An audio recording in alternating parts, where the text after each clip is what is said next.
আলহামদুলিল্লাহ ওয়াসসালাতু ওয়াসসালাম আলা সাইয়্যিদিনা মুহাম্মদ ওয়া আলা আলিহি ওয়া আসহাবিহি ওয়াসাল্লাম তাসলিমান কাসীরা। আল্লাহ সুবহানাহু ওয়া তাআলা ইব্রাহিম আলাইহিস সালামকে ইসহাক আলাইহিস সালামের জন্মের সুসংবাদ দান করেছিলেন। আল্লাহ সুবহানাহু ওয়া তাআলা তিনি বলেছেন, ওয়াবাশশারনাহু বিইসহাকা নাবিয়্যাম মিনাস সালিহিন, আমি তাকে সুসংবাদ দিয়েছি ইসহাকের, যিনি ছিলেন সালিহিন, সৎকর্মশীলদের মধ্যে একজন নবী। আল্লাহ সুবহানাহু ওয়া তাআলা অন্যত্র আরো বলেছেন, ওয়াবাশশারুহু বিগুলামিন আলিম, তারা তাকে একজন জ্ঞানী পুত্র সন্তানের সুসংবাদ প্রদান করল। সুতরাং আল্লাহ সুবহানাহু ওয়া তাআলা ইসহাক আলাইহিস সালামকে উল্লেখ করেছেন একজন জ্ঞানী ব্যক্তি হিসেবে, আলিম ব্যক্তি হিসেবে, এবং একই সাথে আল্লাহ সুবহানাহু ওয়া তাআলা আরো বলছেন সলেহীন বা সৎ কর্মশীলদের একজন হচ্ছেন ইসহাক আলাইহিস সালাম, যিনি হচ্ছেন কানাত নাবিয়্যাহ, তিনি একজন নবী। ইসহাক আলাইহিস সালামের একজন সন্তান ছিল যার নাম ইয়াকুব আলাইহিস সালাম। সাইয়েদনা ইয়াকুব আলাইহিস সালাম তিনি আরেকটি নামে পরিচিত, যে নামটিকে কুরআনে আল্লাহ সুবহানাহু ওয়া তাআলা উল্লেখ করেছেন, সেই নামটি হচ্ছে ইসরাঈল।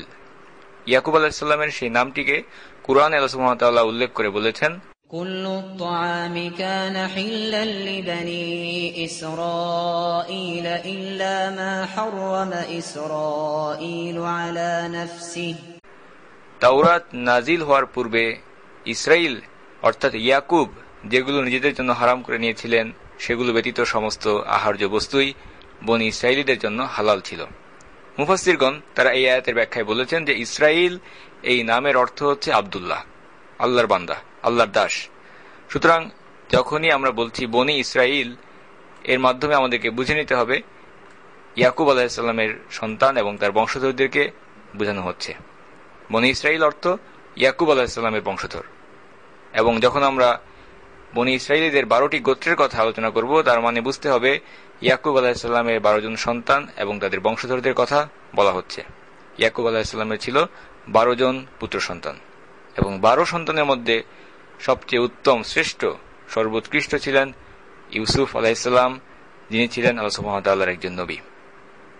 কিছু আলেম তারা মতামত প্রকাশ করেছেন যে বাকি 11 জন পুত্র সন্তান তারাও নবী ছিলেন, এবং তারা তাদের মতের সপক্ষে যুক্তি দিতে গিয়ে এই আয়াতটিকে উল্লেখ করেছেন, যেখানে আল্লাহ সুবহানাহু ওয়া তাআলা বলছেন, কুলু আমান্না বিল্লাহি ওয়া মা উনজিলা ইলাইনা ওয়া মা উনজিলা ইলা ইব্রাহিম ওয়া ইসমাঈল وما أنزل إلى إبراهيم وإسماعيل وإسحاق ويعقوب والأسباط وما أوتي موسى وعيسى وما أوتي النبيون من ربهم لا نفرق بين أحد منهم ونحن له مسلمون।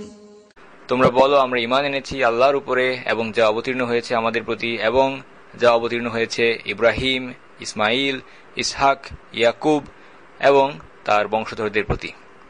ওয়াল আসবাত এর অনুবাদ করা হয়েছে তার বংশধরদের প্রতি।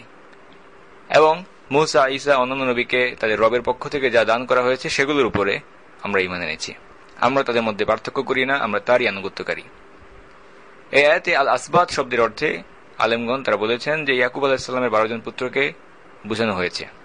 এর মাধ্যমে তারা দলিল পেশ করেন, যুক্তি দেন। তারা বলে থাকেন যে ইয়াকুব আলাইহিস সালামের 12 জন সন্তান, তারা প্রত্যেকেই আল্লাহর নবী ছিলেন।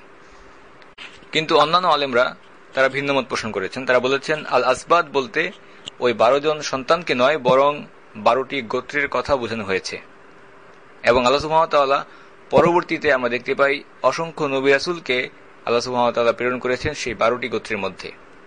বনী ইসরাঈলের বংশে আল্লাহ সুবহানাহু ওয়া তাআলা অসংখ্য নবী রাসূলদেরকে পাঠিয়েছিলেন, এবং তারা সবাই ছিলেন সেই 12টি গোত্রের অন্তর্ভুক্ত। কাজেই আল আসবাত এই শব্দের সঠিক অর্থ হচ্ছে সেই গোত্রের পিতারা নয়, অর্থাৎ ইয়াকুব আলাইহিস সালামের 12 জন সন্তান প্রত্যেকে নবী ছিলেন না, বরং সম্পূর্ণ গোত্রকেই বোঝানো হয়েছে, যাদের মধ্যে আল্লাহ সুবহানাহু ওয়া তাআলা পরবর্তীতে নবী রাসূল প্রেরণ করেছেন। সেই কথাটি কুরআনে উল্লেখ করা হয়েছে যে আমরা ঈমান এনেছি আল্লাহর উপরে, যা অবতীর্ণ হয়েছে আমাদের প্রতি, এবং যা অবতীর্ণ হয়েছে ইব্রাহিম, ইসমাইল, ইসহাক, ইয়াকুব এবং তার বংশধরদের প্রতি। ইবনে কাসির রাহিমাহুল্লাহ তিনিও এই পরবর্তী মতটিকেই সমর্থন করেছেন, কারণ তিনি বলেছেন যে ওই 12 সন্তানদের মধ্যে, ইয়াকুব আলাইহিস সালামের 12 সন্তানদের মধ্যে অনেকেই এমন সব কাজ করেছিলেন যেগুলো নবী রাসূলদের চরিত্রের সাথে একেবারেই মানানসই নয়। সুতরাং সঠিক কথা হচ্ছে, ইয়াকুব আলাইহিসসালামের সমস্ত সন্তানদের মধ্যে শুধুমাত্র ইউসুফ আলাইহিসসালাম তিনি ছিলেন একজন নবী, এবং তার কথা আমরা দেখতে পাই কুরআনে বিশেষভাবে মর্যাদার সাথে আল্লাহ সুবহানাহু ওয়া তাআলা উল্লেখ করেছেন। কুরআনে যে সমস্ত নবীদের ঘটনাকে আল্লাহ সুবহানাহু ওয়া তাআলা বর্ণনা করেছেন, তাদের মধ্যে ইউসুফ আলাইহিসসালাম তিনি হচ্ছেন একমাত্র নবী যার সম্পূর্ণ ঘটনা, তার জীবনের কাহিনীগুলো আল্লাহ সুবহানাহু ওয়া তাআলা একটি একক সূরায় বর্ণনা করেছেন। একদম শুরু থেকে শেষ পর্যন্ত সম্পূর্ণ ঘটনাটি আল্লাহ সুবহানাহু ওয়া তাআলা একটি মাত্র সূরাতেই বর্ণনা করেছেন। অর্থাৎ সূরা ইউসুফ, সম্পূর্ণ সূরাটি ইউসুফ আলাইহিস সালামের কাহিনীকে বর্ণনা করছে, এবং সূরার শুরু এবং শেষে কয়েকটি আয়াত বাদ দিলে আমরা দেখতে পাই সমগ্র সূরাটি ইউসুফ আলাইহিস সালামের জীবনের বিভিন্ন ঘটনাকে বিস্তারিতভাবে আমাদের সামনে পেশ করছে। সালাফদের মধ্যে একজন মন্তব্য করেছেন, কোনো ব্যক্তি যদি সমস্যা এবং দুর্দশাগ্রস্ত অবস্থায় থাকে এবং নিজের অবস্থার জন্য পীড়িত অনুভব করে, কষ্ট বোধ করে, তাহলে সে যেন সূরা ইউসুফ তিলাওয়াত করে, তাহলে তার এই কষ্ট দূর হয়ে যাবে। কারণ সূরা ইউসুফ এটা হচ্ছে দুঃখ কষ্ট, ট্র্যাজিক কাহিনী, দুঃখ কষ্টের কাহিনী। দুনিয়া মানুষকে ধোঁকা দেয়, কাজে এই দুনিয়ার জীবনে কেউ যদি আশাহত হয় এবং দুর্দশাগ্রস্ত অবস্থার মধ্যে থাকে, সে যদি সূরা ইউসুফ তিলাওয়াত করে ইউসুফ আলাইহিস সালামের জীবনের সাথে নিজের জীবনকে মিলিয়ে দেখে, তাহলে সে দেখতে পাবে তার সমস্ত কষ্ট লাঘব হয়ে যাবে। কারণ ইউসুফ আলাইহিস সালাম একজন আল্লাহর নবী হয়ে যে কষ্ট এবং যন্ত্রণার মধ্য দিয়ে দীর্ঘ জীবন অতিক্রম করেছেন, তার কোনো তুলনা আমরা দেখতে পাই না। ইউসুফ আলাইহিস সালামের কাহিনী, দুঃখ কষ্টের কাহিনী, এটাই হচ্ছে সূরা ইউসুফ। সব শেষে আমরা দেখতে পাই ইউসুফ আলাইহিস সালাম সমস্ত বিপদ আপদ, দুঃখ দুর্দশার শেষে চূড়ান্তভাবে তিনিই বিজয়ী হয়েছেন। ইউসুফ আলাইহিস সালামের এই চূড়ান্ত সফলতার পেছনে মূল রহস্য কি ছিল? দুইটি বিষয়, তাকওয়া এবং সবর। সমস্ত বিপদ আপদের মধ্যে ইউসুফ আলাইহিস সালাম নিজেকে তাকওয়া এবং সবরের মাধ্যমে, ধৈর্যের মাধ্যমে নিজেকে আবৃত করে রেখেছিলেন। ফলাফল হিসেবে চূড়ান্তভাবে তিনিই বিজয় লাভ করেছেন। আল্লাহ সুবহানাহু ওয়া তাআলা ইউসুফ আলাইহিস সালামের কাহিনী সম্পর্কে রাসূলুল্লাহ সাল্লাল্লাহু আলাইহি ওয়াসাল্লামকে তিনি বলছেন, নাহনু নাকুসসু আলাইকা আহসানাল কসস বিমা আওহাইনা ইলাইকা হাযাল কুরআন ওয়া ইন কুনতা মিন ক্বাবলিহি লামিনাল গাফিলিন। আমরা আপনার কাছে এই কুরআন প্রত্যাদেশের মাধ্যমে, ওহীর মাধ্যমে আপনার নিকটে আহসানুল কাসাস, শ্রেষ্ঠ কাহিনীকে আপনার সামনে বর্ণনা করছি। আহসানুল কাসাস, বেস্ট অফ স্টোরিজ। এবং আল্লাহ সুবহানাহু ওয়া তাআলা আরো বলছেন, ওয়া ইন কুনতা মিন ক্বাবলিহি লামিনাল গাফিলিন, অবশ্যই আপনি এই বিষয়ে ইতোপূর্বে ছিলেন গাফিলদের অন্তর্ভুক্ত, আপনি এই বিষয় সম্পর্কে জানতেন না। এরপর আমরা দেখতে পাই আল্লাহ সুবহানাহু ওয়া তাআলা আমাদেরকে সরাসরি সেই পরিবেশে নিয়ে যাচ্ছেন যখন ইউসুফ আলাইহিস সালাম একটি স্বপ্ন দেখলেন এবং তার পিতাকে সেই স্বপ্নের বর্ণনা দিচ্ছেন। আল্লাহ সুবহানাহু ওয়া তাআলা কুরআনে উল্লেখ করেছেন, ইয ক্বালা ইউসুফ লিআবিহি ইয়া আবাতি ইন্নী রাআইতু 11 কাওকাবান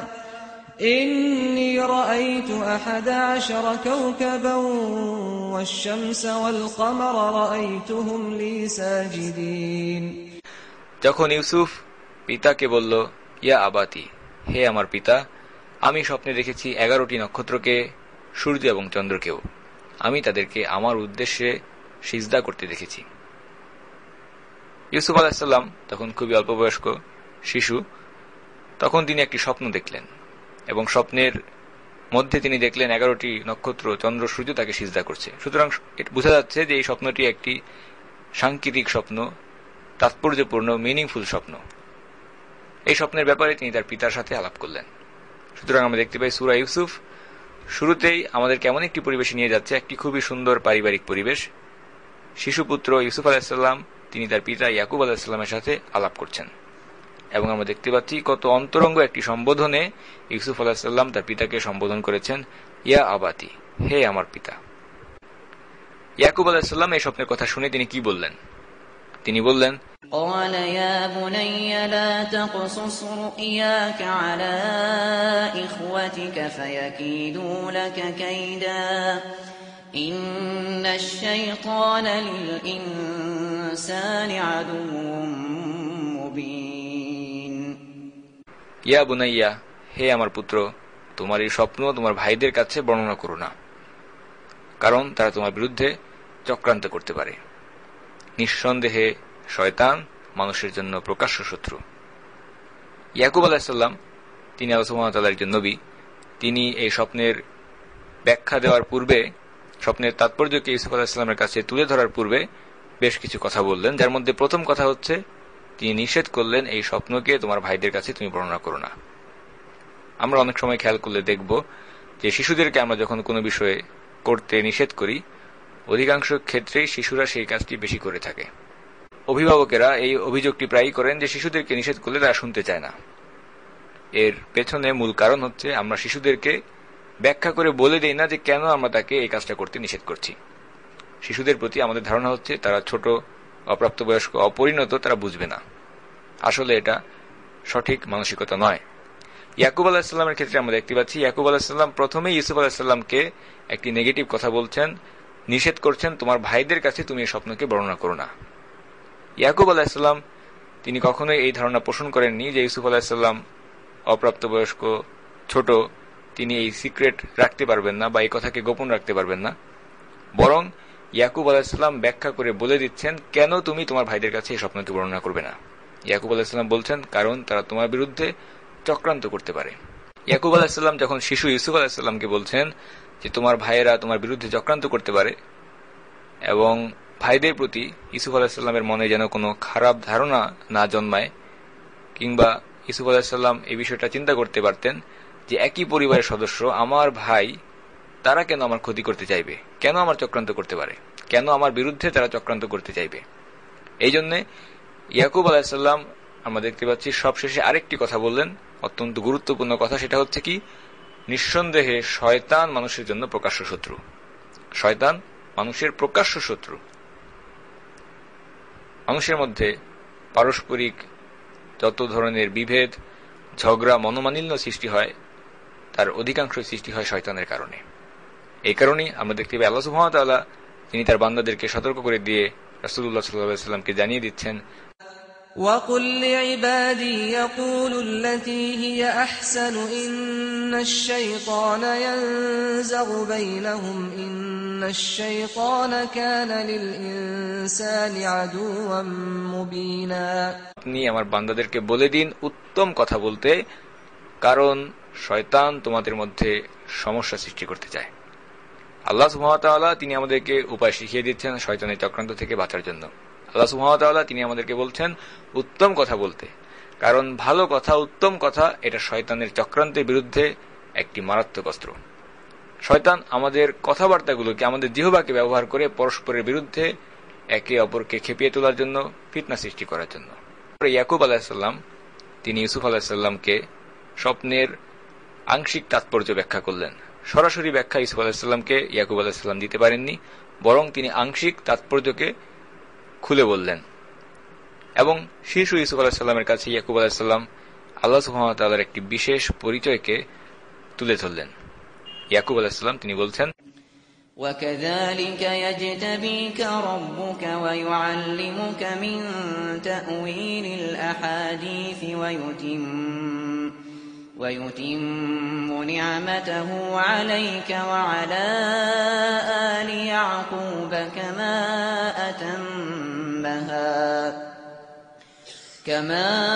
أَتَمَّهَا عَلَى أَبَوَيْكَ مِن قَبْلُ إِبْرَاهِيمَ وَإِسْحَاقَ إِنَّ رَبَّكَ عَلِيمٌ حَكِيمٌ। আর এমনি ভাবে তোমার রব তোমাকে মনোনীত করবেন এবং তোমাকে শিক্ষা দিবেন তাবিলিল আহাদিস ওয়া ইউআল্লিমুকা মিন তাবিলিল আহাদিস, হাদিসের তাবিল তোমাকে শিক্ষা দিবেন এবং তার নিয়ামতকে পূর্ণাঙ্গ করবেন তোমার প্রতি এবং ইয়াকুবের বংশধরদের প্রতি, যেমনি ভাবে তিনি তা পূর্ণাঙ্গ করেছিলেন এর আগে তোমার পূর্বপুরুষ ইব্রাহিম এবং ইসহাকের প্রতি।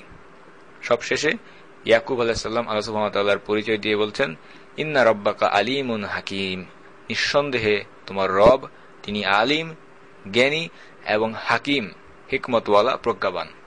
স্বপ্নের ব্যাখ্যায় প্রথমেই ইয়াকুব আলাইহিস সালাম যে কথাটি বললেন সেটা হচ্ছে তোমাকে তোমার রব মনোনীত করবেন অর্থাৎ নবী হিসেবে তোমাকে মনোনীত করবেন। ইয়াকুব আলাইহিস সালাম তিনি বুঝতে পারলেন ভবিষ্যতে তার বংশধারায় তার সন্তানদের মধ্যে যদি আল্লাহ সুবহানাহু ওয়া তাআলা নবুয়তকে প্রদান করেন সেটা হবে এই ইউসুফ আলাইহিস সালামের মাধ্যমেই। ইয়াকুব আলাইহিস সালাম তিনি নিজে আল্লাহ সুবহানাহু ওয়া তাআলার একজন সম্মানিত নবী, তার পিতা ইসহাক আলাইহিস সালাম তিনি আল্লাহর নবী, এবং ইসহাক আলাইহিস সালামের পিতা ইব্রাহিম আলাইহিস সালাম তিনি খলিলুল্লাহ, আল্লাহর খলিল, তিনিও ছিলেন আল্লাহ সুবহানাহু ওয়া তাআলার একজন সম্মানিত নবী। কাজেই ইয়াকুব আলাইহিস সালাম ইউসুফ আলাইহিস সালামকে বলছেন এমনই ভাবে তোমার রব তোমাকে মনোনীত করবেন, নবী হিসাবে তোমাকে মনোনীত করবেন। এবং দ্বিতীয় যে কথাটি ইয়াকুব আলাইহিস সালাম ইউসুফ আলাইহিস সালামকে বলছেন, তোমার রব তোমাকে শিক্ষা দিবেন তাবিলিল আহাদিস। তাবিল এই শব্দের প্রচলিত অর্থ হচ্ছে ব্যাখ্যা, হাদিস এর অর্থ হচ্ছে বক্তব্য, কথা, শব্দ, স্বপ্ন ইত্যাদি।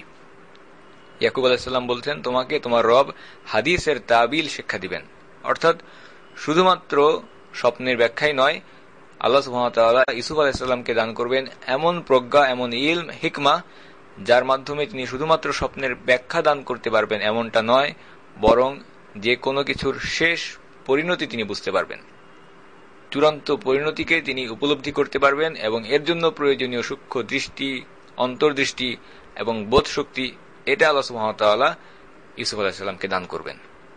এবং এই জন্যই আমরা দেখতে পাই আল্লাহ সুবহানাহু ওয়া তাআলা সেই বিশেষ পরিচয়কে ইয়াকুব আলাইহিস সালাম ইউসুফ আলাইহিস সালামের সামনে উপস্থাপন করে বলছেন, ইন্না রাব্বাকা আলিমুন হাকিম, নিঃসন্দেহে তোমার রব আলিম, জ্ঞানী, এবং হাকিম, হিকমতওয়ালা, প্রজ্ঞাবান।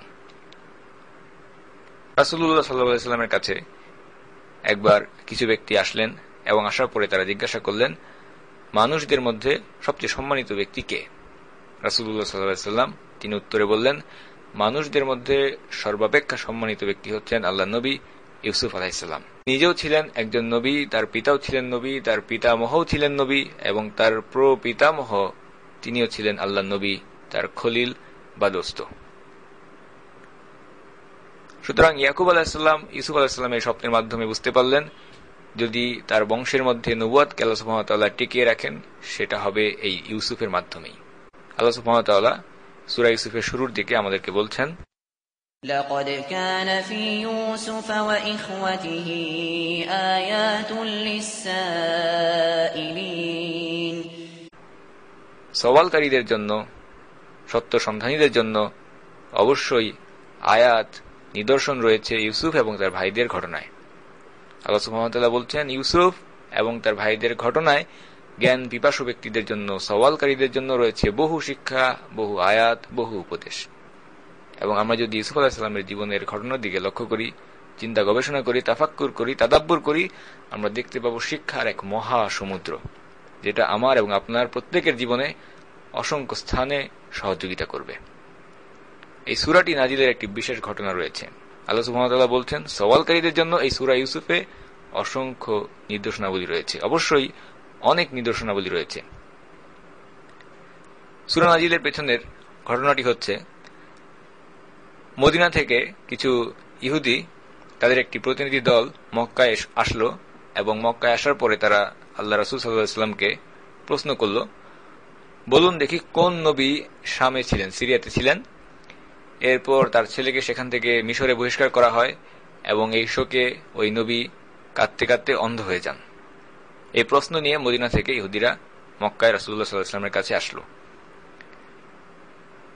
রাসূলুল্লাহ সাল্লাল্লাহু আলাইহি ওয়াসাল্লাম তিনি সত্য নবী এবং শেষ নবী এই কথা জানার পরও ইহুদিরা আল্লাহ রাসূল সাল্লাল্লাহু আলাইহি ওয়াসাল্লামের বিরুদ্ধে নানা রকমের কুৎসারটনা করত, চক্রান্ত করত, এবং তাকে মিথ্যা নবী হিসেবে প্রমাণ করার জন্য নানা রকম অপপ্রচার চালাত। মক্কায় সেই সময়ে আহলে কিতাবরা বসবাস করত না, ফলে মক্কার লোকেরা তার অতীতের নবীদের ঘটনাগুলো সম্পর্কে জানত না। তাওরাত, জবুর, ইনজিল এই সবগুলোই ছিল হিব্রু ভাষায় রচিত। কাজেই যেখানে আমাদের নবী সাল্লাল্লাহু আলাইহি ওয়াসাল্লাম লিখিত আরবি ভাষাকেই তিনি পড়তে পারতেন না, সেখানে হিব্রু ভাষায় রচিত অতীতের নবীদের ঘটনা তার পক্ষে কখনোই জানা সম্ভব নয় যদি না তিনি নিজে একজন আল্লাহর নবী হয়ে থাকেন। কাজে ইহুদি নেতাদের সূক্ষ্ম কৌশল ছিল এটাই যে এই বিষয়গুলো নিয়ে যখন রাসূলুল্লাহ সাল্লাল্লাহু আলাইহি ওয়াসাল্লামের কাছে প্রশ্ন উপস্থাপন করা হবে, কোন নবী শামে ছিলেন, তার ছেলেকে সেখান থেকে মিশরে বহিষ্কার করা হলো এবং পুত্র শোকে ওই নবী কাঁদতে কাঁদতে অন্ধ হয়ে যান, তখন উম্মি নবী মুহাম্মদ সাল্লাল্লাহু আলাইহি ওয়াসাল্লামের পক্ষে এই প্রশ্নের জবাব দেওয়া আদৌ সম্ভব হবে না। সুতরাং ইহুদিরা চিন্তা করল, ফলে লোকেদের মধ্যে নবুয়তের ব্যাপারে সন্দেহ সৃষ্টি হবে এবং তার বিরুদ্ধে প্রোপাগান্ডা, অপপ্রচার আরো জোরদার করা সম্ভব হবে। কিন্তু আল্লাহ সুবহানাহু ওয়া তাআলা তিনি তার রাসূল মুহাম্মদ সাল্লাল্লাহু আলাইহি সাল্লামকে সহায়তা করলেন এবং আমরা দেখতে পাই ইউসুফ আলাইহিস সালামের সম্পূর্ণ কাহিনী থেকে আল্লাহ সুবহানাহু ওয়া তাআলা একটি একক সূরায় শুরু থেকে শেষ পর্যন্ত বিস্তারিতভাবে ওহী মারফত ধারাবাহিকভাবে রাসূলুল্লাহ সাল্লাল্লাহু আলাইহি সাল্লামের কাছে উপস্থাপন করলেন, যেটা ছিল রাসূলুল্লাহ সাল্লাল্লাহু আলাইহি সাল্লামের জন্য নিঃসন্দেহে একটি গুরুত্বপূর্ণ মুজিজা। এই জন্যই আমরা দেখতে পাচ্ছি আল্লাহ সুবহানাহু ওয়া তাআলা এই সূরার শুরুতে বলছেন, সওয়ালকারীদের জন্য, প্রশ্নকারীদের জন্য ইউসুফ এবং তার ভাইদের ঘটনায় রয়েছে অবশ্যই অসংখ্য নিদর্শন। চলে যাচ্ছি আমরা ইউসুফ আলাইহিস সালামের শৈশবের জীবনে। ইউসুফ আলাইহিস সালামের ভাইয়েরা তারা জানতো তাদের পিতা ইউসুফ আলাইহিস সালামের প্রতি অত্যন্ত স্নেহপরায়ণ এবং অন্যান্য ভাইদের থেকে ছোট সন্তান ইউসুফকে তিনি বেশি ভালোবাসেন। ইউসুফ আলাইহিস সালামের সর্বমোট 11 জন ভাই ছিলেন, যাদের মধ্যে 10 জন ভাই তারা ছিলেন বিভিন্ন মায়ের সন্তান, অর্থাৎ 10 ভাই ছিল ইউসুফ আলাইহিস সালামের সৎ ভাই, এবং ইউসুফ এবং বেনিয়ামিন তারা 2 জন ছিলেন আপন ভাই। ইয়াকুব আলাইহিস সালামের এক স্ত্রী থেকে তারা এসেছেন। সবার মধ্যে ইউসুফ আলাইহিস সালাম এবং বেনিয়ামিন তারা ছিলেন সবচেয়ে ছোট বয়সে, অল্প বয়স্ক সন্তান। ইউসুফ আলাইহিস সালাম এবং তার ভাই বেনিয়ামিনকে তাদের পিতা ইয়াকুব সবথেকে বেশি আদর করতেন। এই বিষয়টাই অন্যান্য ভাইয়েরা অপছন্দ করত, কারণ তারা ছিল হিংসুক স্বভাবের। হিংসা, অপরের ভালোকে সহ্য করতে না পারা, পরশ্রীকাতরতা, এটা মানুষের অন্তরকে অন্ধ করে দেয়। ইউসুফ আলাইহিস সালামের হিংসুক ভাইয়েরা তারা বলেছিল, আল্লাহ সুবহানাহু ওয়া তাআলা বলছেন, إذ قالوا ليوسف وأخوه أحب إلى أبينا منا ونحن عصبة إن أبانا لفي ضلال مبين। যখন তারা বলল, অবশ্যই ইউসুফ এবং তার ভাই আমাদের পিতার কাছে আমাদের চাইতে অধিক প্রিয়, অথচ আমরা একটা সংহত শক্তি বিশেষ, নিশ্চয়ই আমাদের পিতা স্পষ্ট ভ্রান্তিতে রয়েছেন। ইউসুফ আলাইহিস সালামের ভাইরা বলতো, আমরা বড়, পরিণত বয়স্ক, আমরা শক্তিশালী, আমরা একটি দলের মতো, আমাদেরকেই তো আমাদের বাবার বেশি প্রয়োজন, আমরা আমাদের বাবার প্রয়োজনে সাহায্য করতে পারি, নিরাপত্তা প্রদান করতে পারি। এরপরও কিভাবে আমাদের আব্বা ইউসুফ এবং তার ভাইকে বেশি ভালোবাসতে পারেন, অথচ তারা হচ্ছে অল্প বয়স্ক এবং সংখ্যায় ছোট, মাত্র 2 জন, দলেও ছোট। যেই সময়ের কথা আমরা আলোচনা করছি, আজ থেকে বহু হাজার বছর আগের পরিস্থিতি। সেই সময়ে নিরাপত্তা বিধানের সংস্থা এটা হচ্ছে মানুষের পরিবার।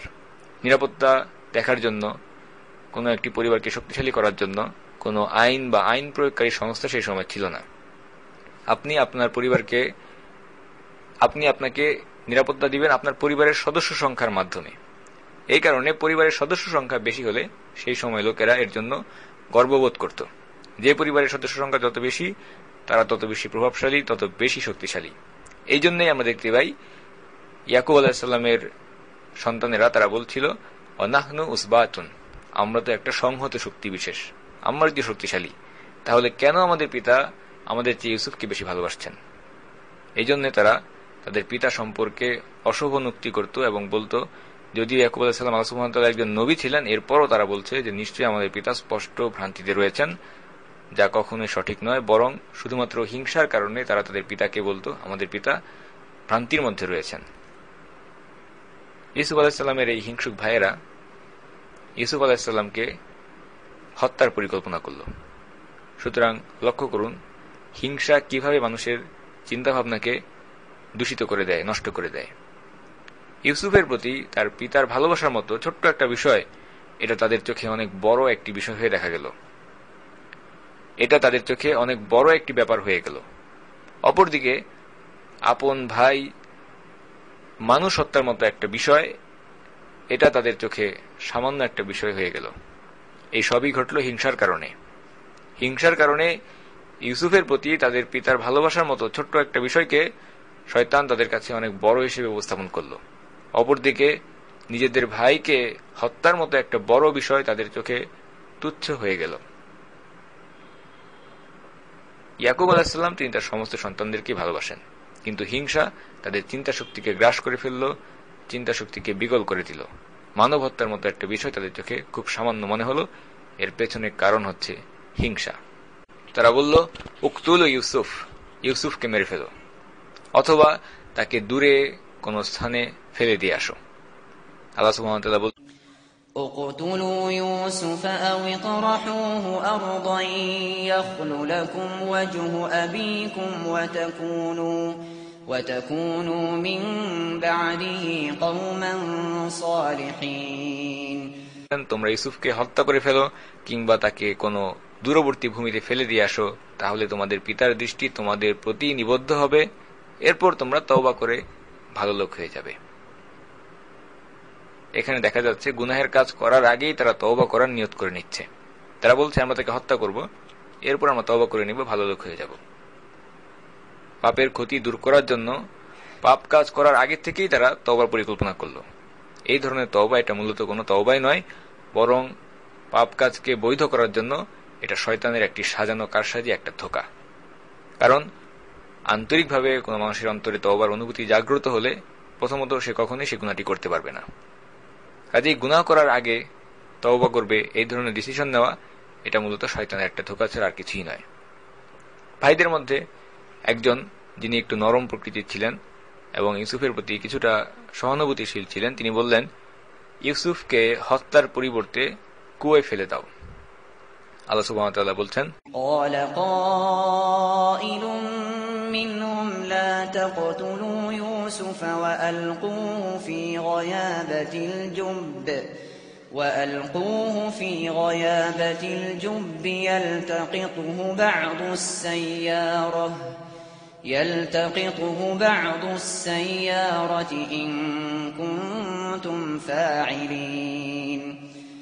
তাদের মধ্য থেকে একজন বলল, তোমরা ইউসুফকে হত্যা করো না, বরং তাকে কোনো কুয়োর তলায় ফেলে দাও।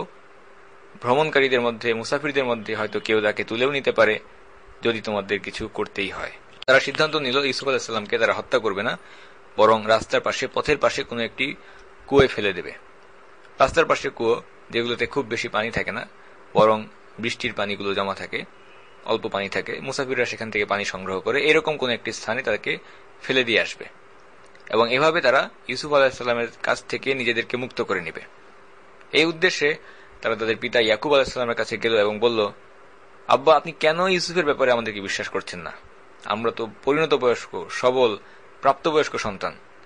ইউসুফকে আমাদের সাথে একদিনের জন্য খেলতে যেতে দিন। ইয়াকুব আলাইহিস সালাম তিনি ইউসুফ আলাইহিস সালামের ব্যাপারে খুবই প্রোটেক্টিভ ছিলেন, খুবই যত্নশীল ছিলেন এবং তিনি তার ভাইদের কাছ থেকে ইউসুফ আলাইহিস সালামের জন্য ক্ষতির আশঙ্কা করতেন। তিনি ইউসুফ আলাইহিস সালামকে অন্য ভাইদের সাথে খেলতে যেতে দিতেন না এবং সবসময় তিনি ইউসুফ আলাইহিস সালামকে নিজের কাছে রাখতেন, খুবই স্নেহ করতেন। কুরআনে আল্লাহ সুবহানাহু ওয়া তাআলা সেই আলাপচারিতাকে আমাদের সামনে উপস্থাপন করে বলছেন, قالوا يا أبانا ما لك لا تأمنا على يوسف وإنا له لناصحون। ভাইয়েরা তারা বলল, হে আমাদের পিতা, হে আমাদের আব্বা, আপনার কি হয়েছে? কেন আপনি ইউসুফের ব্যাপারে আমাদেরকে বিশ্বাস করছেন না? অথচ নিঃসন্দেহে আমরা তো তার শুভাকাঙ্ক্ষী, আমরা তার ভালোই চাই। সুতরাং মানসিকভাবে তারা ইয়াকুব আলাইহিস সালামকে দুর্বল করে দিচ্ছে এবং তারা আরো বলল, أرسله معنا غدا يرتع ويلعب وإنا له لحافظون। ইউসুফকে আমাদের সঙ্গে আগামীকালকে পাঠিয়ে দিন, সে তৃপ্তি সহকারে খাওয়া দাওয়া করবে, খেলাধুলা করবে এবং আমরা অবশ্যই তার রক্ষণাবেক্ষণ করব, তাকে দেখে রাখব। ইয়াকুব আলাইহিস সালাম তিনি বললেন, আমাকে এই বিষয়টাও কষ্ট দেবে যে তোমরা তাকে নিয়ে যাবে। সুতরাং ইয়াকুব আলাইহিস সালাম তার সন্তান ইউসুফ আলাইহিস সালামকে এতটাই ভালোবাসতেন যে একদিনের জন্য ইউসুফ আলাইহিস সালাম তার চোখের আড়াল হয়ে যাবেন, এটাই ইয়াকুব আলাইহিস সালাম বলছেন যে এই বিষয়টাই তো আমাকে কষ্ট দেবে।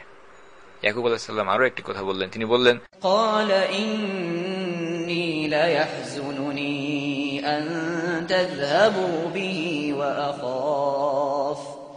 وأخاف أن يأكله الذئب وأنتم عنه غافلون। আমি ভয় করছি হয়তো কোনো নেকড়ে বাঘ তাকে খেয়ে ফেলবে যখন তোমরা তার প্রতি অমনোযোগী হয়ে যাবে, বেখেয়াল হয়ে যাবে। ছেলেদের ক্ষোভপূর্ণ প্রশ্নের জবাবে ইয়াকুব আলাইহিস সালাম ইনডাইরেক্টলি পরোক্ষভাবে তাদেরকে বলতে চাইলেন যে তিনি তাদের ইউসুফের নিরাপত্তার ব্যাপারে অবিশ্বাস করছেন না, বরং ইউসুফ তার কাছ থেকে দূরে চলে যাবে এটাই তার পক্ষে অসহনীয়, এবং একই সাথে তিনি আশঙ্কা করছেন হয়তো কোনো বাঘ তাকে খেয়ে ফেলবে যখন তোমরা তার ব্যাপারে অমনোযোগী হয়ে পড়বে। ইয়াকুব আলাইহিস সালাম বলছেন যে আমি দুশ্চিন্তাগ্রস্ত যে তোমরা তাকে আমার কাছ থেকে নিয়ে যাবে। ইউসুফের বিচ্ছেদ আমার জন্য দুর্বিষহ। স্বাভাবিকভাবেই এই উক্তি সেই হিংসুক ভাইদের হিংসাকে আরো বহুগুণে বাড়িয়ে তুলল, কেননা এর মাধ্যমে ইয়াকুব আলাইহিস সালাম জানিয়ে দিচ্ছেন যে ইউসুফকে তিনি এতটাই ভালোবাসেন, একদিনের জন্য এই বিচ্ছেদও এটা তার পক্ষে সহ্য করা সম্ভব নয়।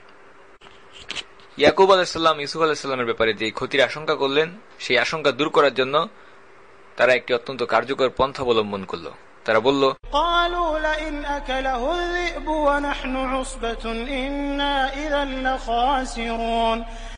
আমরা একটা শক্ত সামর্থ্য দল থাকার পরেও যদি তাকে বাঘ খেয়ে ফেলে তাহলে তো আমরা নিঃসন্দেহে ক্ষতিগ্রস্ত হয়ে গেলাম।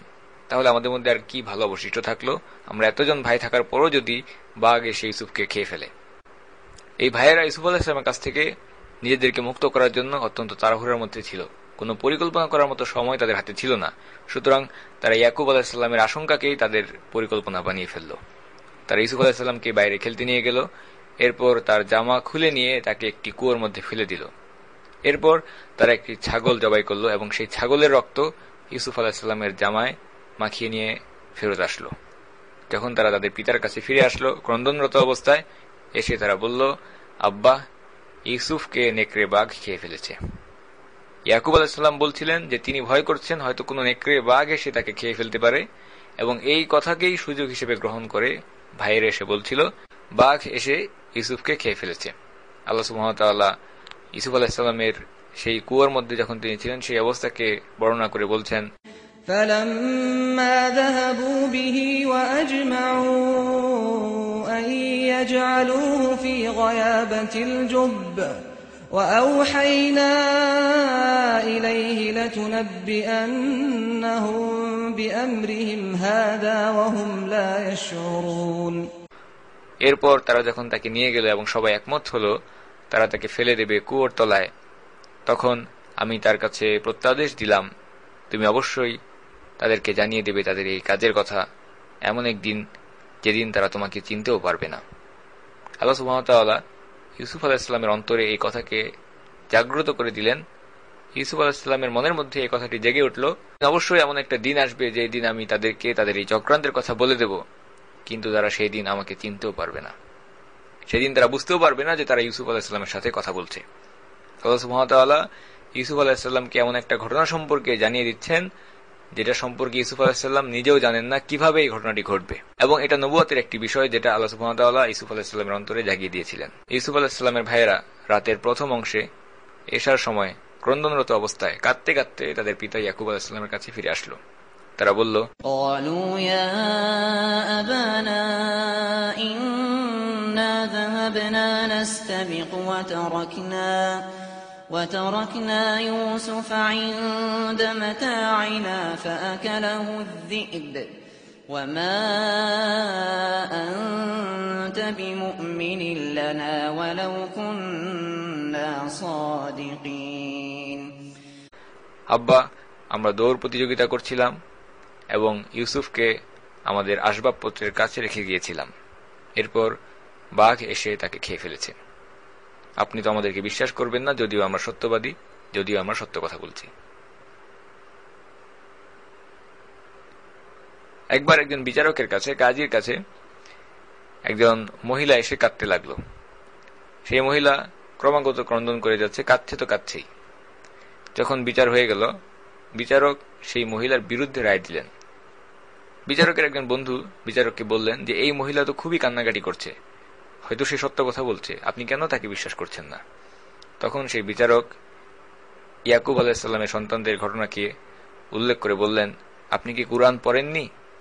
ইউসুফের ভাইরা কাঁদতে কাঁদতে ক্রন্দনরত অবস্থায় তাদের পিতার কাছে এসে বলছিল যে বাঘ এসে আমাদের ভাইকে খেয়ে ফেলেছে। সুতরাং কান্নাকাটি এটা নিরপরাধ হওয়ার কোনো নিশ্চয়তা প্রদান করে না। ইউসুফ আলাইহিস সালামের ভাইরা কাঁদতে কাঁদতে তাদের বাসায় ফিরে এসেছিল, কিন্তু তারাই ছিল গুনাহগার, তারাই ছিল অপরাধী। আল্লাহ সুবহানাহু ওয়া তাআলা কুরআনে বলছেন, وَجَاءُوا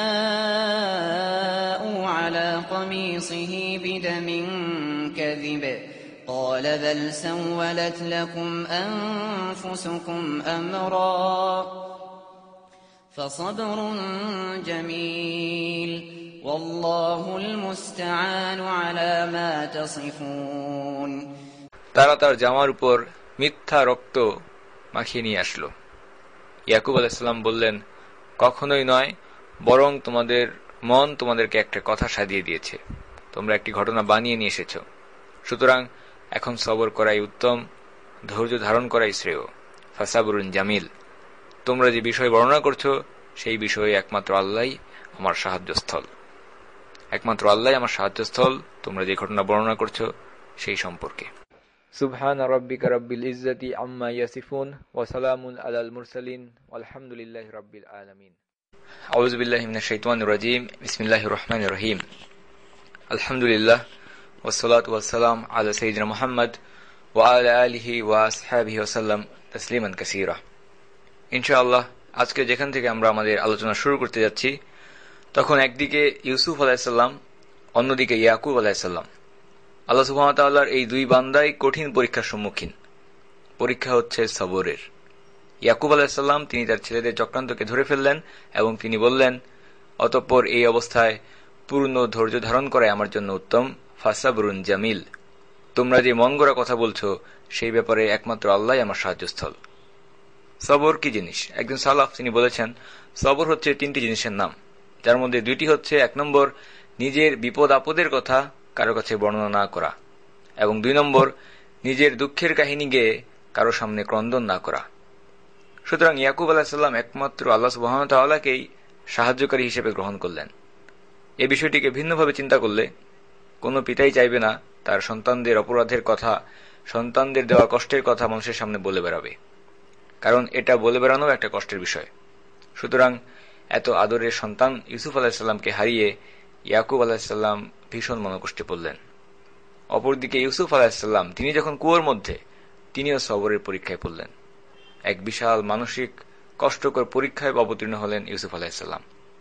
কাহিনী বর্ণনার এই পর্যায়ে এসে আমরা কিছুটা পর্যালোচনা করব। এই ঘটনাটিকে আমাদের নিজেদের অন্তরে প্রতিফলিত করার চেষ্টা করা যাক। ইউসুফ আলাইহিস সালামের আলোচনার শুরুতেই আমরা বলেছি, সূরা ইউসুফ এটা হচ্ছে দুঃখ কষ্টের কাহিনী, একটি ট্র্যাজিক কাহিনী। যদিও তার সমাপ্তি ট্র্যাজিক নয়, বরং হ্যাপি এন্ডিং আমরা বলতে পারি, তবে মাঝে দীর্ঘ সময় দুঃখ কষ্ট, ক্রমাগত হৃদয় ভাঙা এবং আশাহত হওয়ার পরেই ইউসুফ আলাইহিস সালাম তাকওয়া এবং সবরের মাধ্যমে সেই চূড়ান্ত বিজয়, চূড়ান্ত সফলতা, একটি শুভ সমাপ্তি অর্জন করেছেন। সালাফদের মধ্যে আমরা বলেছি, একজন মন্তব্য করেছেন, যদি কোনো ব্যক্তি নিজেকে পীড়িত বা ডিস্ট্রেসড মনে করে তাহলে তার উচিত সূরা ইউসুফ তিলাওয়াত করা। তিলাওয়াত করলে কি হবে? সে নিজের দুঃখ থেকে হালকা হতে পারবে, তার কষ্ট কিছুটা লাঘব হয়ে আসবে। তিলাওয়াত বলতে অর্থ বুঝে তিলাওয়াতের কথা বলা হয়েছে, সেটা সহজেই বোঝা যাচ্ছে। কেন কষ্ট দূর হবে? কষ্ট দূর হওয়ার কারণ হচ্ছে, যদি কোনো ব্যক্তি ইউসুফ আলাইহিস সালামের কাহিনীকে পড়ে দেখে, কাহিনীকে উপলব্ধি করার চেষ্টা করে, এবং সে দেখতে পাবে ইউসুফ আলাইহিস সালাম আল্লাহর নবী, নবীর পুত্র, নবীর নাতি, নবীর বংশ হওয়ার পরেও এত দুঃখ কষ্ট সহ্য করেছেন, তখন স্বাভাবিকভাবেই নিজের জীবনের দিকে, নিজের কষ্টের দিকে ফিরে তাকালে মনে হবে, নিজের কষ্টের দিকে ফিরে তাকালে মনে হবে আমি তো মহা সুখী আছি, আমার কষ্ট কোনো কষ্টই নয়। এটা মানুষের একটি স্বভাব বা প্রবৃত্তি যে নিজের চেয়েও কষ্টের মধ্যে, খারাপ অবস্থার মধ্যে কাউকে দেখলে মানুষ নিজের কষ্টকে ভুলে যায়। এর একটা কারণ হতে পারে আমরা সবকিছুতে নিজেদেরকে তুলনা করতে চেষ্টা করি। যখন একজন মানুষ নিজের চেয়েও কষ্টের মধ্যে, খারাপ অবস্থার মধ্যে কাউকে দেখে, তখন মানুষ নিজের এই কষ্টকে ভুলে যায়। তখন সে বুঝতে পারে যে আল্লাহ সুবহানাহু ওয়া তাআলা তাকে এখনো কত অসংখ্য নিয়ামত দিয়ে রেখেছেন। এ কারণে আমরা দেখতে পাই রাসূলুল্লাহ সাল্লাল্লাহু আলাইহি ওয়াসাল্লাম তিনি বলেছেন, দুনিয়ার ক্ষেত্রে যদি নিজেদেরকে কারোর সাথে তুলনা করতে হয়, তাহলে যারা আমাদের থেকে নিচু অবস্থানে আছে তাদের সাথে তোমরা নিজেদেরকে তুলনা করো। দুনিয়ার ক্ষেত্রে যদি নিজেদেরকে কারোর সাথে তুলনা করতে হয়, তাহলে যারা আমাদের থেকে নিচু অবস্থানে আছে তাদের সাথে তুলনা করতেই রাসূলুল্লাহ সাল্লাল্লাহু আলাইহি ওয়াসাল্লাম আমাদেরকে পরামর্শ দিয়েছেন। যখন শিশু বা নাবালক ইউসুফ আলাইহিস সালামকে কুয়োর মধ্যে নিক্ষেপ করা হলো, ছুঁড়ে ফেলে দেওয়া হলো, তখন ওনার মানসিক অবস্থা কেমন ছিল? নিজের 10 ভাই মিলে উনাকে ধরে গায়ের জামাটিকে পর্যন্ত খুলে তাকে কুয়োর মধ্যে ছুঁড়ে ফেলে দিয়েছে। আদর করে কোথাও রেখে আসা নয়, বরং একটি কুয়োর মধ্যে হত্যার উদ্দেশ্যে ছুঁড়ে ফেলে দেওয়া। প্রাথমিক উদ্দেশ্য হত্যাই ছিল। পরবর্তীতে আমরা দেখতে পাই এক ভাই, তিনি ইউসুফ আলাইহিসসালামের প্রতি, 10 ভাইয়ের মধ্যে একজন, তিনি ইউসুফ আলাইহিসসালামের প্রতি কিছুটা সহানুভূতিশীল থাকার কারণে তাকে হত্যা না করে ওই অন্ধ কুয়োর মধ্যে ফেলে দেওয়ার সিদ্ধান্ত নিল। যদি সেখানে থেকে তিনি মারা যান তাহলে তো মরেই গেলেন, আর যদি কেউ কোনোভাবে তাকে উঠিয়ে নেয়, নিয়ে যায় তো নিয়ে গেল। নিজের আপন পরিবারের লোকেদের কাছ থেকে, যারা সব থেকে কাছের মানুষ, সেই মানুষদের কাছ থেকে এই আচরণের মতো সমপর্যায়ের খারাপ আচরণ, খারাপ অভিজ্ঞতা, এটা আমাদের কার আছে? এরপর যদি আমরা তুলনা করি তাহলে আমরা দেখতে পাবো আমাদের নিজেদের সংসার জীবনের তুচ্ছ বিষয়াদি নিয়ে আমাদের মন খারাপ করা, মান অভিমান করা, ঝগড়া করা, এগুলো আসলে বিলাসিতা ছাড়া এবং আল্লাহ সুবহানাহু ওয়া তাআলার দেয়া নিয়ামতের সাথে এক ধরনের বিয়াদবি ছাড়া আর কিছুই নয়। ইউসুফ আলাইহিস সালাম যখন কুয়োর মধ্যে পড়ে গেলেন তখন ওনার মানসিক অবস্থা কেমন ছিল? তাকে উপর থেকে ফেলে দেওয়া হয়েছে, গায়ের জামা খুলে সেখানে ছুঁড়ে ফেলে দেওয়া হয়েছে। কাউকে এমন স্থানেই ফেলে দেওয়া হয় যেখান থেকে সে নিজে নিজে কিছুতেই উঠতে পারবে না, বাইরের কোনো সাহায্য ছাড়া। এবং ইউসুফ আলাইহিস সালামকে কোনো গর্তের মধ্যে ফেলে দেওয়া হয়নি, বরং একটি কুয়োর মধ্যে ফেলে দেওয়া হয়েছে।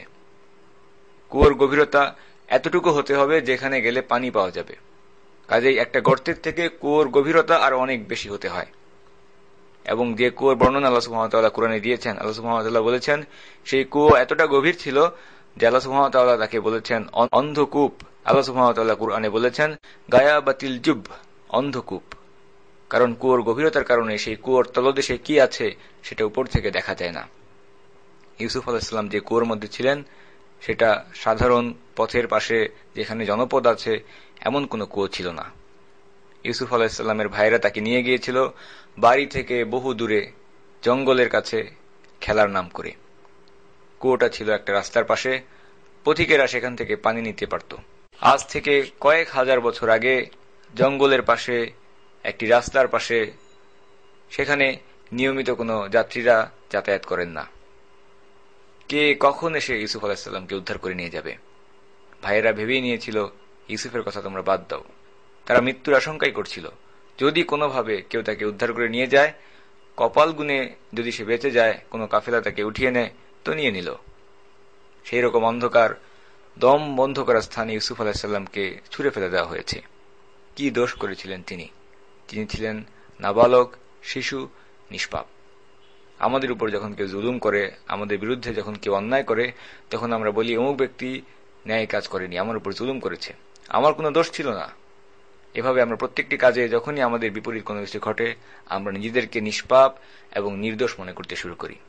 এমনকি আমাদের এই প্রবণতা এতটাই চূড়ান্ত পর্যায়ে চলে গেছে, যখন আল্লাহ সুবহানাহু ওয়া তাআলা তিনি আমাদেরকে কোনো কিছুর মাধ্যমে পরীক্ষা করেন, আমরা নিজেদেরকে নিষ্পাপ আর নির্দোষ মনে করতে করতে আল্লাহ সুবহানাহু ওয়া তাআলার দোষ ধরতে শুরু করে দিই। এই দুনিয়ায় আমরা যে ফুলসজ্জায় শুয়ে আছি, সেখানে একটা গোলাপের কমতি হলেও আমরা বলতে শুরু করি আল্লাহ সুবহানাহু ওয়া তাআলা কেন এই কাজ করলো, আমি কি করেছিলাম, কেন আমার সাথে এমন হলো। আল্লাহ সুবহানাহু ওয়া তাআলাকে আমরা দোষারোপ করতে থাকি। ইউসুফ আলাইহিস সালাম তিনি নিজে শিশু অবস্থায় রয়েছেন, মাসুম বা নিষ্পাপ। তিনি একজন নবীর সন্তান, নবীর নাতি, নবীর বংশে তিনি জন্মগ্রহণ করেছেন এবং ভবিষ্যতে তিনি নিজেও হবেন নবী। নবীদের কোনো গুনাহ নেই, তারা মাসুম, তারা নিষ্পাপ। সেই নিষ্পাপ শিশু ইউসুফ আলাইহিস সালামকে যখন আল্লাহ সুবহানাহু ওয়া তাআলা সেই অন্ধ কুয়োর মধ্যে অবস্থান করিয়ে পরীক্ষা করছেন, কি অবস্থায় ছিলেন তিনি, এই বিষয়গুলো আমাদের চিন্তা করা দরকার। চিন্তা ভাবনা করার জন্য আল্লাহ সুবহানাহু ওয়া তাআলা কুরআনের ব্যাপক অর্থবোধক সূরাগুলো আমাদের সামনে উপস্থাপন করেছেন। যে সূরা, যে ঘটনা, যেগুলো কাল এবং ভূমির ঊর্ধ্বে, সব সময়ের জন্য, সব দেশের জন্য, সব ভূমির জন্য চিরায়ত রচনা। কষ্টের মাধ্যমে আল্লাহ সুবহানাহু ওয়া তাআলা ইউসুফ আলাইহিস সালামকে প্রস্তুত করছিলেন আরো ভালো কিছু দেওয়ার জন্য। ইউসুফ আলাইহিস সালাম সেই কুয়োর মধ্যে কেমন অবস্থায় ছিলেন, একজন শিশুর মানসিকতা কেমন ছিল, সেটা জানার মধ্যে আল্লাহ সুবহানাহু ওয়া তাআলা আমাদের জন্য শিক্ষা রেখে দিয়েছেন। সেই অন্ধ কুয়োর মধ্যে যখন দুনিয়ার আপন মানুষ, নিচের 10 ভাই তাকে প্রতারিত করলো, কষ্ট দিল শারীরিক এবং মানসিকভাবে, সেই কুয়োর মধ্যে, অন্ধ কুয়োর মধ্যে ইউসুফ আলাইহিস সালাম একমাত্র তাকেই সাথী হিসেবে পেয়েছিলেন যিনি প্রত্যেক মজলুম ব্যক্তির শেষ আশ্রয়, যিনি কখনো কারো উপর জুলুম করেন না, নিজের উপর জুলুম করাকে যিনি হারাম করে নিয়েছেন। এমনকি মজলুম ব্যক্তি কাফের হলেও, এমনকি মজলুম ব্যক্তি কাফের হলেও সেই দোয়া কোন রকম বাধা পর্দা ছাড়া যার কাছে সরাসরি চলে যায়, সে আল্লাহ সুবহানাহু ওয়া তাআলাই ছিলেন একমাত্র সাথী ইউসুফ আলাইহিস সালামের জন্য সেই অন্ধকুয়োর মধ্যে। তিনি ইউসুফ আলাইহিস সালামের অন্তরে দৃঢ়তা দিয়েছেন এবং কিছু কথাকে জাগিয়ে দিয়েছিলেন। কি ছিল সেই কথাগুলো? তুমি তাদেরকে তাদের এই কাজের কথা বলে দিবে এমন এক দিনে যেই দিন তারা তোমাকে চিনতেও পারবে না। আল্লাহ সুবহানাহু ওয়া তাআলা ইউসুফ আলাইহিস সালামকে বুঝিয়ে দিলেন, তার অন্তরে জাগিয়ে দিলেন এই দুঃখের নাটকের এটাই শেষ দৃশ্য নয়। কুয়োর মধ্যেও ইউসুফ আলাইহিস সালাম স্থির ছিলেন। অন্ধকার কুয়োয় তিনি পড়ে থাকলেন 3 দিন। যদিও এই বিষয়টি নিয়ে মতভেদ রয়েছে, তাফসিরে যে বর্ণনাগুলো এসেছে সেখানে সর্বনিম্ন 1 দিন এবং সর্বোচ্চ 3 দিন সময়ের কথা এসেছে। কিন্তু সময় যতটুকুই হোক না কেন, এই অন্ধ কুয়োর মধ্যে নিক্ষিপ্ত হওয়া এটা একজন মানুষের অন্তরে বিরাট মানসিক চাপের সৃষ্টি করে, মানসিকভাবে বিরাট একটা ধাক্কা দেয়, প্রভাব ফেলে, স্থায়ী ছাপ ফেলে দেয়। বিশেষ করে যখন আপনি জানেন না আদৌ কেউ আপনাকে এখান থেকে উদ্ধার করবে কিনা। অনেক সময় এই চাপ এবং ধকল থেকে মুক্ত হতে কয়েক মাস পর্যন্ত সময় লেগে যেতে পারে।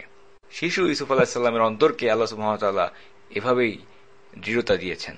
সময়ে ভবন ধসে পড়ে যখন মানুষ আটকা পড়ে, এমনকি যদি কাউকে অক্ষত অবস্থায় মাত্র কয়েক ঘন্টা পরে উদ্ধার করা হয়, উদ্ধার করার পরে সেই মানুষদের চেহারা অবস্থা কেমন হয় সেটা আমরা দেখেছি।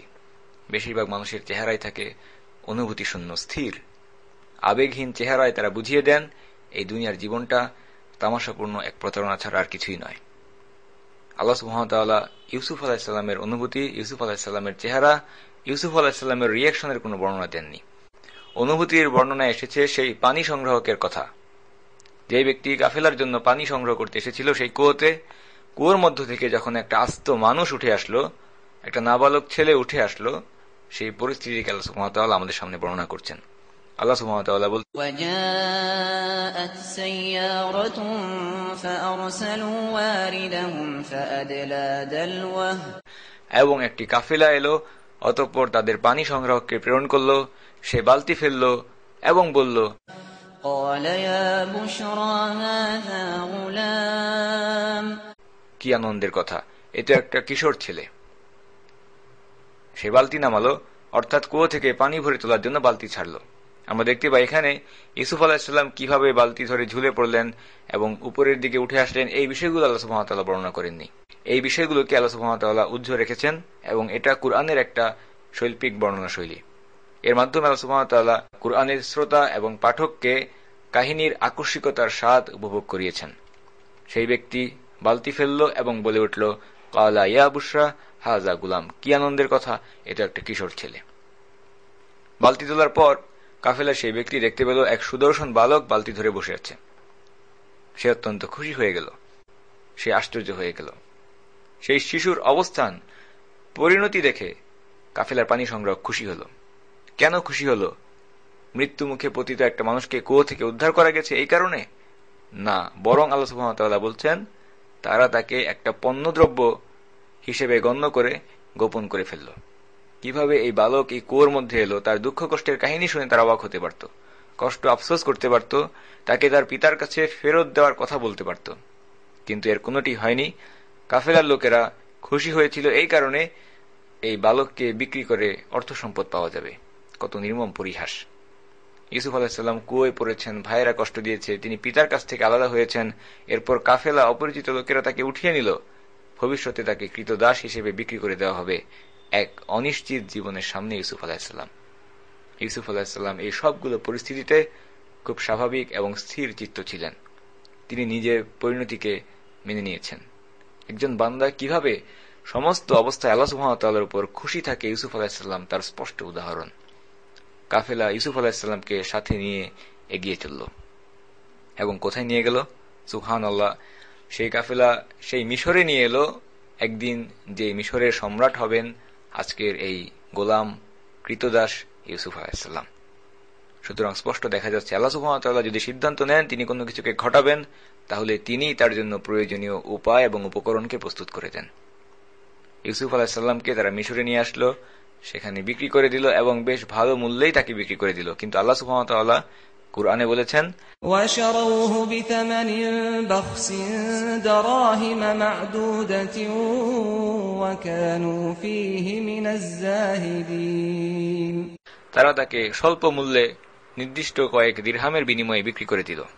যদিও তারা অনেক অর্থ পেয়েছিল, কিন্তু আল্লাহ সুবহানাহু ওয়া তাআলা বলছেন যে এটা খুবই অল্প মূল্য ছিল, কারণ তারা জানতো না কাকে তারা বিক্রি করেছে। তারা জানতো না ভবিষ্যতে এই ছেলে পরিণত বয়সে সে কি হবে।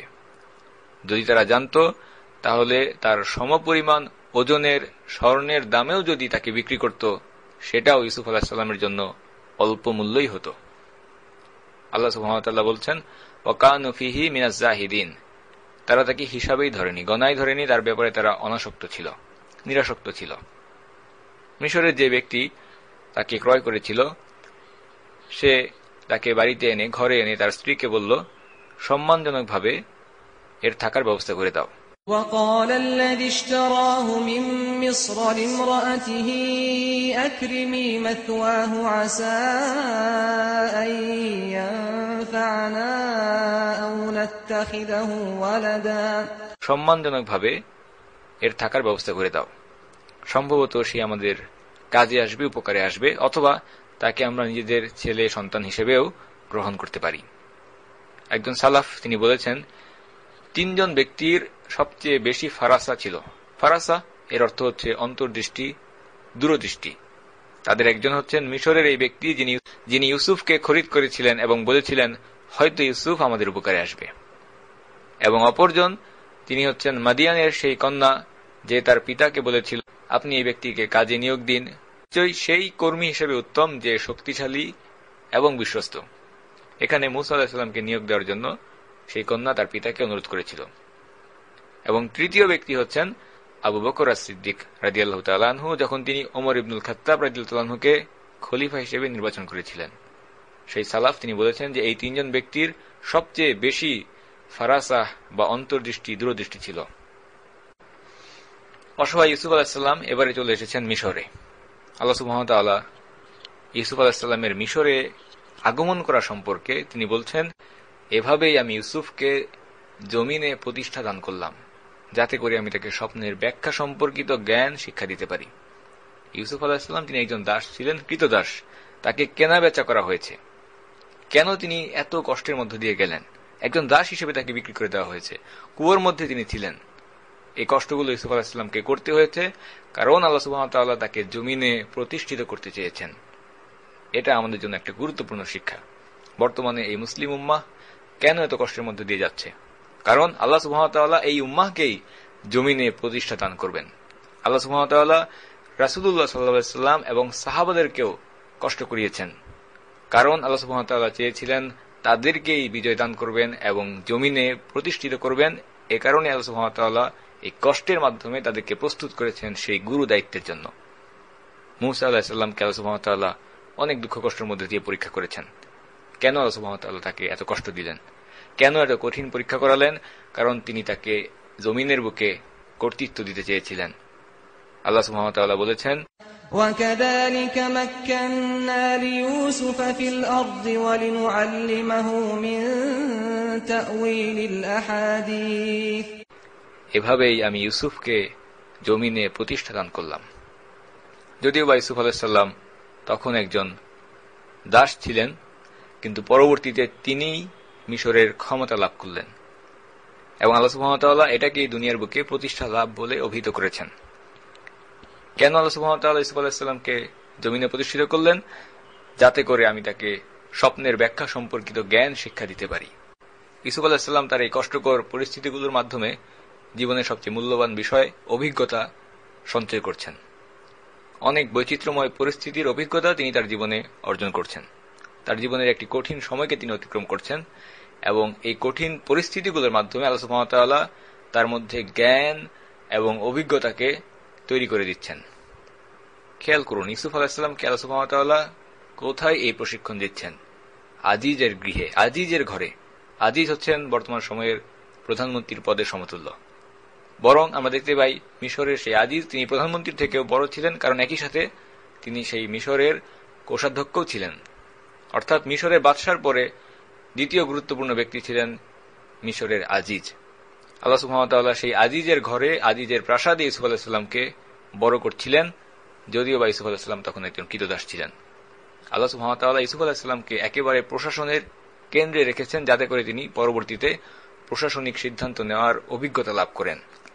ঠিক যেভাবে আমরা দেখতে পাই মূসা আলাইহিস সালামকে আল্লাহ সুবহানাহু ওয়া তাআলা বড় করেছেন ফিরআউনের প্রাসাদে। আল্লাহ সুবহানাহু ওয়া তাআলা বলছেন, ওয়াল্লাহু গালিবুন আলা আমরিহি ওয়ালাকিন্না আকসারান নাসি লা ইয়ালামুন।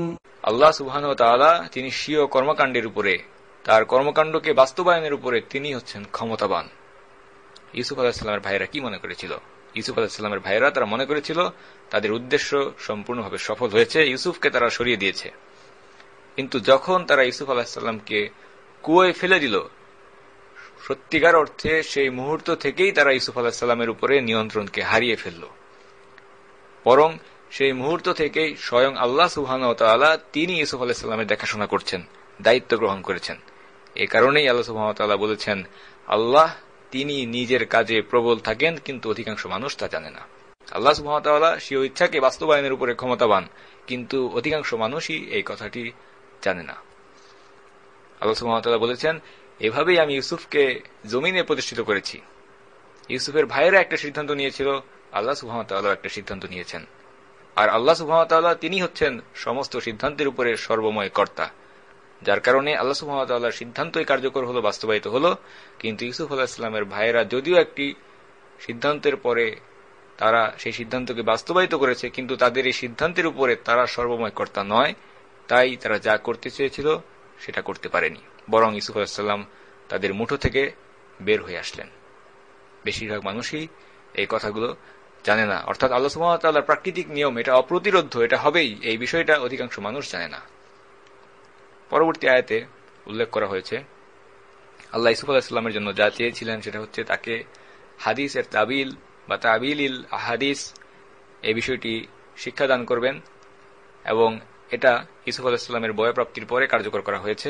আল্লাহ সুবহানাহু ওয়া তাআলা বলেছেন, ওয়ালাম্মা বালাগা আশুদ্দাহু আতাইনাহু হুকমান ওয়া ইলমা। যখন সে বয়ঃপ্রাপ্ত হলো তখন আমি তাকে ইলম এবং হিকমা, প্রজ্ঞা এবং জ্ঞান দান করলাম। অর্থাৎ ইউসুফ আলাইহিস সালামকে বিশুদ্ধ এবং নির্ভুল সিদ্ধান্ত গ্রহণের ক্ষমতা দেওয়া হয়েছিল, এবং আরও দেওয়া হয়েছিল বিভিন্ন বিষয়ের পরিণত জ্ঞান, চূড়ান্ত পরিণাম কি হবে এটা বুঝার ক্ষমতা, স্বপ্নের ব্যাখ্যা দেওয়ার ক্ষমতা, জীবন এবং জীবনের বিভিন্ন দিক সংক্রান্ত বিস্তৃত জ্ঞান আল্লাহ সুবহানাহু ওয়া তাআলা ইউসুফ আলাইহিস সালামকে দিয়েছিলেন, যার সম্পর্কে আল্লাহ সুবহানাহু ওয়া তাআলা বলেছেন, এভাবেই আমি সৎকর্মশীলদেরকে পুরস্কৃত করে থাকি। ওয়ালাম্মা বালাগা আশুদ্দাহু আতাইনাহু হুকমান ওয়া ইলমা ওয়া কাযালিকা নাজজিল মুহসিনিন। আল্লাহ সুবহানাহু ওয়া তাআলা বলেছেন, অতঃপর যখন সে পূর্ণ যৌবনে উপনীত হলো তখন আমি তাকে নানা রকম প্রজ্ঞা, হিকমা এবং ইলম বা জ্ঞান দান করলাম, আর এভাবেই আমি নেককার ব্যক্তিদেরকে, সৎ কর্মশীল ব্যক্তিদেরকে পুরস্কার দিয়ে থাকি, বিনিময় দিয়ে থাকি। সুতরাং আমরা দেখতে পাচ্ছি আল্লাহ সুবহানাহু ওয়া তাআলা সূরা ইউসুফের এই 22 নম্বর আয়াতে তিনি বলছেন তাকে ইলম এবং হিকমা দেওয়া হলো। ইলম এবং হিকমা তাকে দেওয়া হলো। স্মরণ করা যেতে পারে সেই শৈশবের কথা, যখন পিতা ইয়াকুব আলাইহিস সালাম তিনি ইউসুফ আলাইহিস সালামের কাছে আল্লাহ সুবহানাহু ওয়া তাআলার সেই পরিচয়কে তুলে ধরে বলেছিলেন, ইন্না রাব্বাকা আলিমুন হাকিম, নিশ্চয়ই তোমার রব আলিম, জ্ঞানী এবং হাকিম, হিকমতওয়ালা, প্রজ্ঞাময়, বিচক্ষণ। যে ধারণা ইউসুফ আলাইহিস সালামের অন্তরে ইয়াকুব আলাইহিস সালাম তৈরি করে দিয়েছিলেন, ঠিক সেভাবেই আল্লাহ সুবহানাহু ওয়া তাআলা ইউসুফ আলাইহিস সালামের প্রতি সদয় হলেন। এই জন্য আমরা দেখতে পাই রাসূলুল্লাহ সাল্লাল্লাহু আলাইহি ওয়াসাল্লাম বলেছেন, আল্লাহ বলেছেন, আমার বান্দা আমার প্রতি যেরূপ ধারণা করে আমিও তার প্রতি সেরূপ আচরণই করে থাকি। আল্লাহ সুবহানাহু ওয়া তাআলা তাকে হিকমা এবং ইলম দান করলেন। হিকমা এটা হচ্ছে প্রজ্ঞা এবং বিচক্ষণতা, এবং ইলম হচ্ছে জ্ঞান। আল্লাহ সুবহানাহু ওয়া তাআলা কেন হিকমা, শুধুমাত্র হিকমা অথবা শুধুমাত্র ইলমের কথা বললেন না? দুটা ভিন্ন জিনিস, একটা বিচক্ষণতা এবং অপরটা হচ্ছে জ্ঞান। আল্লাহ সুবহানাহু ওয়া তাআলা উভয় বিষয়ই ইউসুফ আলাইহিস সালামকে দান করেছেন। ইলম মানে হচ্ছে জ্ঞান, এটা অনেকটা ইনফরমেশনের মতো। আপনি অনেকগুলো ইনফরমেশন লাভ করলেন, ইনফরমেশন সবাই অর্জন করতে পারে, কিন্তু সেই ইনফরমেশনকে প্রসেস করে সেখান থেকে সঠিক সিদ্ধান্ত গ্রহণ করা এটা সবার পক্ষে সম্ভব নাও হতে পারে। একজন মানুষের ইলম থাকা এর অর্থ হচ্ছে সে অনেক কুরআন এবং হাদিস মুখস্থ করতে পারে, কিন্তু তার যদি প্রজ্ঞা বা আন্ডারস্ট্যান্ডিং না থাকে তাহলে সেই এই ইলম দিয়ে খুব বেশি লাভবান হতে পারবে না। আমরা এমন অনেক মানুষকে চিনি যারা অনেক জ্ঞানী হওয়া সত্ত্বেও তাদের জ্ঞান দ্বারা তারা উপকৃত হতে পারছেন না, অন্যদেরকেও উপকৃত করতে পারছেন না। এর কারণ হচ্ছে বাস্তবতার বিচারে তাদের অক্ষমতা।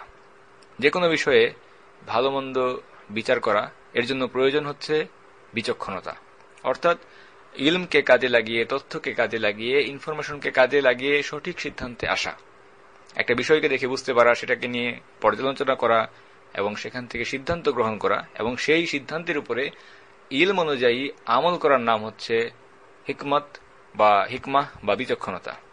কাজেই এটা জ্ঞানের বিষয় থেকে কিছুটা ভিন্ন। হিকমতের সাথে যখন ইলম যুক্ত হবে তখন একজন ব্যক্তির ব্যক্তিত্ব পূর্ণাঙ্গ রূপ লাভ করবে। হিকমত এবং ইলম একই সাথে থাকা খুবই জরুরি, এবং এই দুইটা গুণ আমরা দেখতে পাই আল্লাহ সুবহানাহু ওয়া তাআলা তার আম্বিয়াদেরকে দিয়েছেন। আল্লাহ সুবহানাহু ওয়া তাআলা তার আম্বিয়াদেরকে ফাহাম বা দ্বীনের বুঝার ক্ষমতা দিয়েছেন। আমরা দেখতে পাই রাসূলুল্লাহ সাল্লাল্লাহু আলাইহি ওয়াসাল্লাম তিনি বলেছেন, তুমি হয়তোবা ইলমকে বিতরণ করছো, কিন্তু যার কাছে ইলমকে পৌঁছে দেওয়া হচ্ছে সে হয়তো তোমার থেকেও এই বিষয়ে ভালো বোঝার ক্ষমতা রাখে, সে হয়তো তোমার থেকেও এই বিষয়ে ভালোভাবেই বুঝবে। একটা উদাহরণ আমরা উল্লেখ করতে পারি। একটি ঘটনায় ইমাম আবু হানিফা রাহিমাহুল্লাহ তার একটি হালাকায় তিনি বসেছিলেন, মজলিসে বসেছিলেন, এবং আমরা জানি যে ইমাম আবু হানিফা তার ফিকহ শিক্ষা দেওয়ার একটা পদ্ধতি, এটা অন্যান্য ইমামদের থেকে কিছুটা ভিন্ন ছিল।